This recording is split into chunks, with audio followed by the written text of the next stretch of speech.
ঈদের জন্য স্পেশাল কোনো ডেজার্ট খুঁজতেছেন, তাহলে রেসিপিটা আপনার জন্য। এই ডেজার্টটা আপনি ঈদে তৈরি করে দেখুন, সবাই আপনার এই ডেজার্টের মুগ্ধ হয়ে যাবে। তার জন্য ফার্স্টে আমি এখানে কোকোলা নুডলস বয়েল করে নিয়ে নিচ্ছি হাফ প্যাকেট। এর মধ্যে দিয়ে দিচ্ছি আমি সাগুদানা।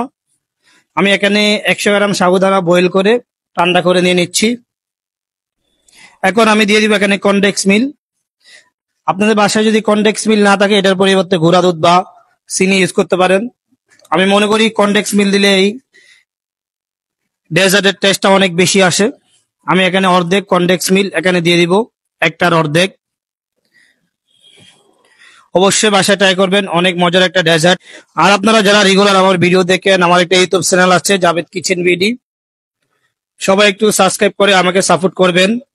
আর আমার ভিডিও কেমন হয় অবশ্যই কমেন্টস করে জানাবেন। আপনারা যদি কমেন্টস করে জানান, তাহলে আমাদের ভিডিও করতে আরো আগ্রহ বেড়ে যায়।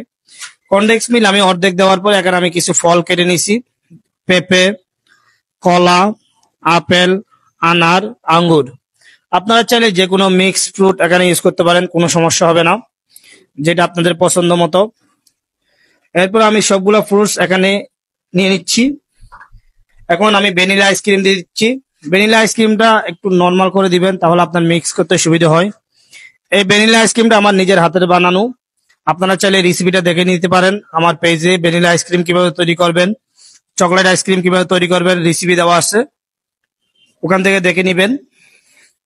এরপর এটি সুন্দর করে ভালোভাবে মিক্স করে নিচ্ছি।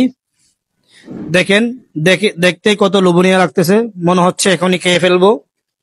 অনেক মজার একটা ডেজার্ট ফালুদা। অবশ্যই আপনারা ঈদের দিন ট্রাই করবেন বাসায়।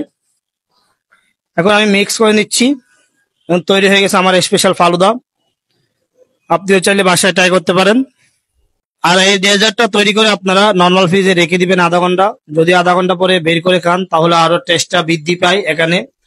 আর ফ্রিজে রাখলে এটা 3 দিন বা 2 দিন ভালো থাকবে, এর বেশি ফ্রিজে রাখবেন না। বক্স ভরে 3 দিন ফ্রিজে রেখে দিবেন, তাহলে ভালো থাকবে। আর রেসিপিটা ভালো লাগলে অবশ্যই আমার পেজটা ফলো দিয়ে সাথে থাকবেন। আজকে এই পর্যন্ত, দেখা হবে অন্য কোনো রেসিপি নিয়ে।